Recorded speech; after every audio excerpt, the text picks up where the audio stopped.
ngayon, mainit yung pagmamahal ng Diyos. Amen? Amen.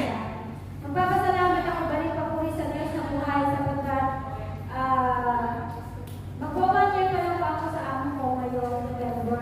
Pero sa kabutihan ng Diyos, pinagkakanalaan po nila ako na pahirami ng 3 buwan na sa ako. Wow! Salamat sa Diyos kasi po may purpose po kami. Gusto po namin makabili ng franchise po ng aming tricycle para po sa pantagdag. At salamat po kami noon ito po yung last week, last Saturday, nakabili na po kami ng prangkisa. Nakabili na po kami ng prangkisa. At salamat sa Panginoon at yun po ay naging katulungan sa aming hanap buhay. At ang isa pa po, napakabuti rin po ng Diyos sapagkat yung amo ko, alam po niya na wala akong sahod kada buwan. Pero every month po, binibigyan niya po ako ng allowance. Salamat sa Panginoon po ako na biyaya na kaloob ng Panginoon ay talaga namang sigsigli ko yung mga tao. Amen? Kaya sa Diyos, pinapalala ko ang pagkakas. Glory to Christ Jesus. Talaga ang mga anak ng Diyos at pinagpapalay ng Diyos sa kanya. God is good talaga. Oo, diba naman? May doon daan. Hindi na pinatuloy ang kanyang mga pagbubuting lingkod ng ating Panginoon. Sino pa ang sunod? Sister Bertie. Doon dadaan, huwag dito. Thank you, Lord. Sasalamatan ko po ang aming Panginoon. Hindi sa gitna. Diyos, sa kabutihan niya na patuloy ko nagkakaroon sa atin, lalo na po sa aking pagbakasyon noong last month, talaga naman po na-bless ako dahil nakita at nakabiling ko ang mga maaga sa buhay at aking anak. Di man ako namasyal dahil nandun ang todo ulan sa amin. Talagang napakahirap talaga na muna pala pag magpakasyon na to, hindi mo ma-enjoy. Pero enjoy ka pag kasama mo ang pamilya mo. Amen.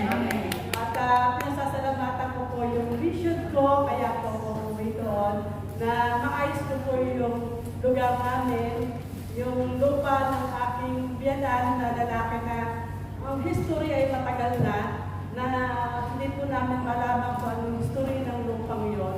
Pero salamat sa Panginoon, sa gabay niya, sa sama-samang panalangin, ay nakuha ko po yung history at yung bukas sulatan ng history ng lupang yon. At doon po kami, at dahil po lupa ng aking biyanan, ginagawa po nung mga kanyang bayaw, pero namaya pa na po yun, may mga anak na po ang umaagaw. Pero yung lupa na yun talagang sa biyanan ko, dahil yung po ang naka-tax declaration doon sa munisipyo. Kaya nalipat sa pangalan nila na hindi namin alam kung anong history, bakit nalipat. Wala naman po mga record kung saan-saan ng lugar na dapat hanapin. Ngayon po, nung sabi ko, Lord, samahan mo ako na maging payapa, kaayusan, ang pag-uusap ko sa pamilya na yun. Pero kamag-anak din po namin yun. At talaga namang ang tulong ng Panginoon ay napakapayapa. Dahil sa pag-uusap ko po, nang kinuha ko hanapin ko po yung history, yung kasulatan ng lupang iyon, napakapayapa na naibigay sa akin na ibalik. Kaya nalaman po namin ng history pala lupa na yun ay sandala at hindi bilihan. Kaya sabi ng attorney sa amin, malaki ang laban nyo para makuha nyo. At hindi lang po yun, ng kapatid, dahil hindi lang po ang lupa makuha namin. May bahay na po nakatayo doon at tayo po ay binibenta sa amin. Sa murang halaga lang. Dahil ang patayo doon niya nung bahay na yun ay 2 million. Pero sabi namin, hindi namin kaya yung 2 million. Kaya sabi nung nagpatayo doon, dahil wala siyang magawa talaga. Dahil amin yung lupa na yun, dahil kung pumayag, talagang tatanggalin niya yun. Pero niloob ni Lord na bigyan na lang sa amin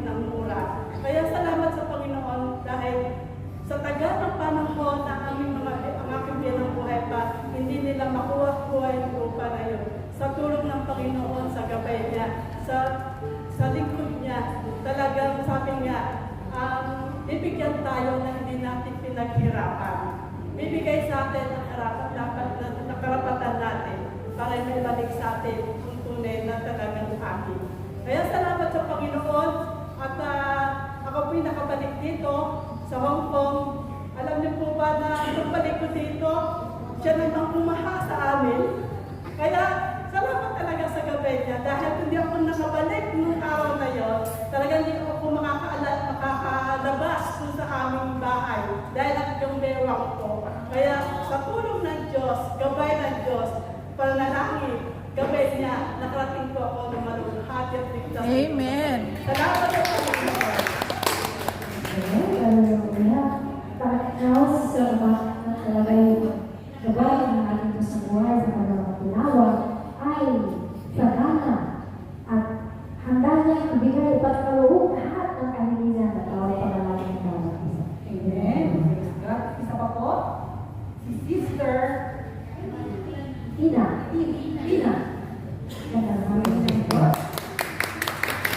At pinapalang hapon po sa ating lahat. Praise God. Salamat po sa ating Diyos at alam po lahat alam ko na ito ay pinagpala ang ating Diyos. Ako po ay lubos na nagpapasalamat sa ating Diyos dahil isa po ako sa pinagpala ng ating Diyos na nakarating po dito sa bansang Hong Kong. Marami pong kasabayan kong nag-train, tinanong ang edad ko.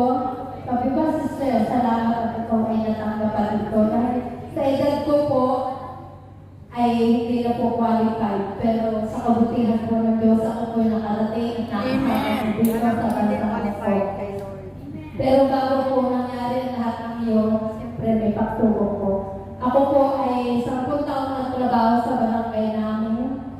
At talagang pagsubok ko na dumating sa akin, hindi ko po inasahan. Ako ay tinerminate sa amin. Sabi ko, bakit? Bakit yung gagawin din sa akin ay sa ginawa ko pong paglilingkod sa aming barangay ay talagang sabi ko, Lord, ikaw nakakaalam. Dahil alam mo na, naglingkod ako sa barangay na tama at walang maling ginawa. Pero gano'n ang gagawin ng tao sa akin. Pero lagi pong yung iniisip ko, ang Diyos ay mabuti. Hindi niya ako pababayaan. Dahil alam ng Diyos yung ginawa ko sa aming barangay. Sabi ko, siguro dahil may inggit, alam naman po natin pag ang inggit ang pumasok sa isip ng tao, gagawin ang lahat para mapaalis po tayo. At sa kabutihan loob po, alam niyo po, sobrang pagpapala ng Diyos, ako po ay dinala dito sa bansang Hong Kong. Na sobrang pagpapala po ginawa niya sa akin. Dahil doon po sa aming barangay, napakaliit ng sahod. Alam niyo naman po ang sahod natin sa Pilipinas, lalo po sa barangay. Sabi ko, Lord, sobra pa itong ibinigay mong pagpapala sa akin. At ako'y dinala dito sa bansang Hong Kong.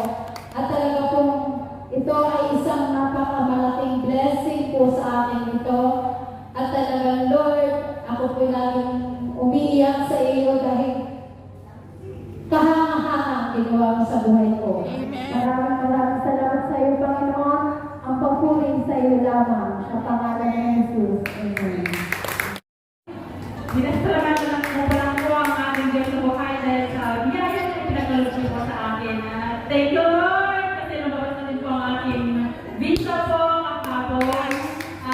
Gusto nila ako sana na pumunta po ako sa kanila pero sabi ko, gusto ko pa po mag-serve bago ako pumunta sa kanilang tahanan. Kaya glory to God po, pinayagan naman po nila ako. Kaya bukas ng umaga na po ako pupunta sa kanila. Kaya Lord, nagsabi nga nila, hindi na ako makakaharap ng amo. Kaya Lord, sobrang lang sa thankful po ako. Thank you. Hindi po sa pas ang pasasalamat, Lord, dahil sa kanila ng mga kahirapan. Pero ito po ang nagkaroon niyo po sa akin. Thank you, Lord God. Dahil pagpapala niyo po talaga ay walang hanggang pasasalamat po talaga. Kaya Lord, thank you. All glory and honor to your sama. Thank you, Lord. Thank you. Amen. Good. All of us bigay talaga ni Lord sa akin. Sino ba ako? Marami. Halika po, sister. Pakilala po kayo, sis. Kita ko ng camera. Dr. Kwok. Lagi pa naman mo dyan. Bawal talaga yan. Bawal. Pasalamat ko lang po yung yung biyaya ni Lord. Kasi, di ba sabi niyo po, sabi nga po na yung gusto mo, tatawagin mo araw-araw. Eh, araw-araw po, hinagi ko sinasabi na 6,000 each day na yung sweldo ko. Thank you, Lord. Isang araw, yung sweldo ako ni Lord. Salamat po, Lord. At maraming salamat sa biyaya. Kasi anak ko po rin ang nakawan siya ng motor at maganda rin yung trabaho. Lahat pa ng tatawagin ko ay dumating. Salamat po, Lord. Salamat, Sir Glenn. Meron pa po tayo, brother?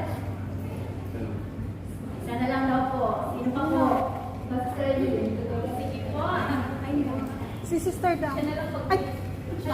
Oh, si siya rin. Mag-asawa na siguro.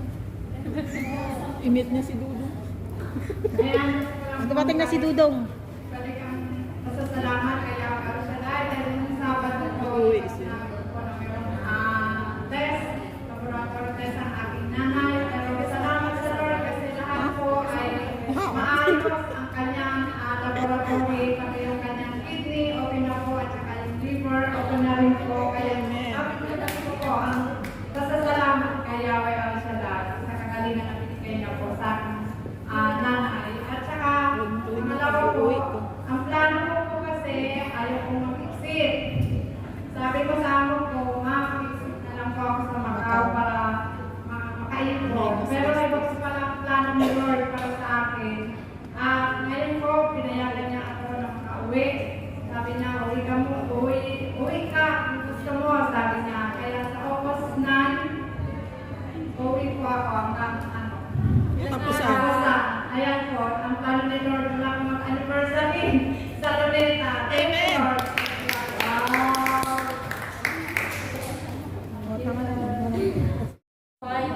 Dahil nung yung videos di yata yun. Kasi naglilinis po ako doon sa paligid ng bahay. Hindi po maganda yung pag-apak ko doon sa parang ganito. Hindi po balance yung pag-apak ko. Nadulas ko yung paa kong isa. Lagot. Ito, umano doon sa parang ganito. Naihampas ko. Kaya yung nagkapasa, pati dito ko yata, pero papuri ko sa Diyos dahil ginamit ko po yung fix natin dito sa gawain. Yun ang pinanghilot ko ng parang 3 araw yata. Kaya binabalik ko lang ang papurit na sa salamat sa ating Diyos na buhay dahil buhay na buhay po talaga. Amen. 3 araw lang po, wala na po. Kaya papurit na sa salamat sa ating Diyos.